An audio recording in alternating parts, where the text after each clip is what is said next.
மத்திய மாகாணத்தில் உள்ள பெருந்தோட்ட பாடசாலைகளின் கல்வி நிலை மற்றும் நிலவும் குறைபாடுகள் குறித்து பெருந்தோட்ட மற்றும் சமூக உட்கட்டமைப்பு வசதிகள் பிரதி அமைச்சர் சுந்தரலிங்கம் பிரதீப் தலைமையில் நேற்று ஆளுநர் காரியாலயத்தில் முக்கிய கலந்துரையாடல் ஒன்று நடைபெற்றது. இதன்போது இயற்கை அனர்த்தங்களால் பாதிக்கப்பட்ட வெவண்ட், எல்ஜின், யோக்ஸ்போர்ட் ஆகிய பாடசாலைகளின் சீரமைப்புகள் குறித்தும் ஆராயப்பட்டது. அத்துடன் நிலவும் ஆசிரியர் பற்றாக்குறையை நிவர்த்தி செய்தல், பட்டதாரிகள் நியமனம், பதில் அதிபர்களின் தரப்படுத்தல் மற்றும் ஆசிரியர்கள் இடமாற்றங்கள் குறித்தும் ஆலோசிக்கப்பட்டது.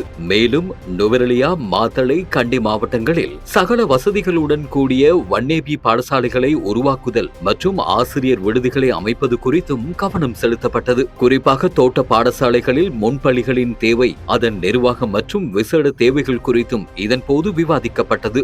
முக்கியமாக இந்திய நிதி உதவியின் கீழ் கண்டி, மாத்தளை, நுவரெலியா மற்றும் பதுளை மாவட்டங்களில் முன்னெடுக்கப்படும் ஸ்மார்ட் வகுப்பறைகள் திட்டத்தின் முன்னேற்றம் குறித்து இதன்போது ஆராயப்பட்டது. மேலும் பாடசாலைகளுக்கான காணி உரிமை மற்றும் நிதி ஒதுக்கீடுகளை முறைப்படுத்துவது குறித்து சுமூகமான முடிவுகள் இங்கு எட்டப்பட்டன.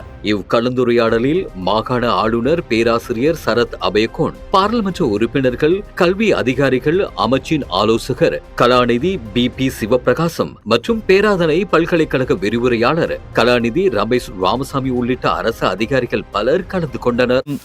மத்திய மாகாண பெருந்தோட்ட பாடசாலைகள் தொடர்பாக கௌரவ ஆளுநர் அவர்கள் தலைமையிலே இந்த கலந்துரையாடல் இடம்பெற்றது.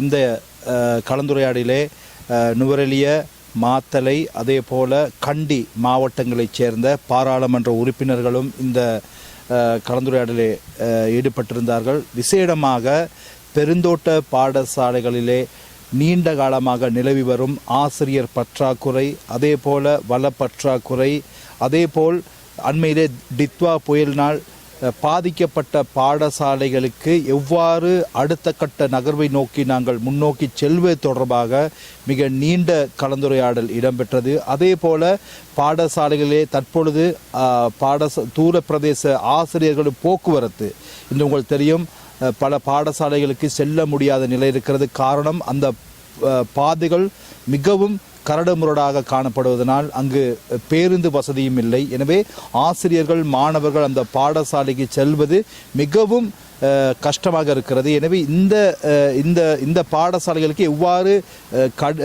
வெகு விரைவிலே பாதைகளை சீரமைப்பது தொடர்பாகவும் இன்றைய கலந்துரையாடப்பட்டது. அதே போல ஆசிரியருடைய பயிற்சி, அதே போல மாணவர்களுக்கான பயிற்சிகள், அதே போல ஒவ்வொரு மாவட்டத்திலும் விளையாட்டு ஊக்குவிப்பதற்கான சகல வசதி கொள்ள விளையாட்டு பாடசாலைகளை மாணவர்களுக்கு எப்படி உருவாக்குவது என்ற பல்வேறு பட்ட விடயங்கள் கலந்துரையாடப்பட்டன. எனவே இன்றைய கலந்துரையாடல் மிகவும் காத்திரமாகவும் நல்ல முறையிலும் ஆளுநர் தலைமையில் நடைபெற்றது. நாங்கள் இது தொடர்பாக இனிவரும் காலங்களிலும் தொடர்ச்சியாக பேச்சுவார்த்தை ஈடுபட்டு இனங்காணப்பட்ட குறைகளை நிவர்த்தி செய்வதற்கு நாங்கள் நிச்சயமாக நடவடிக்கை முன்னெடுப்போம்.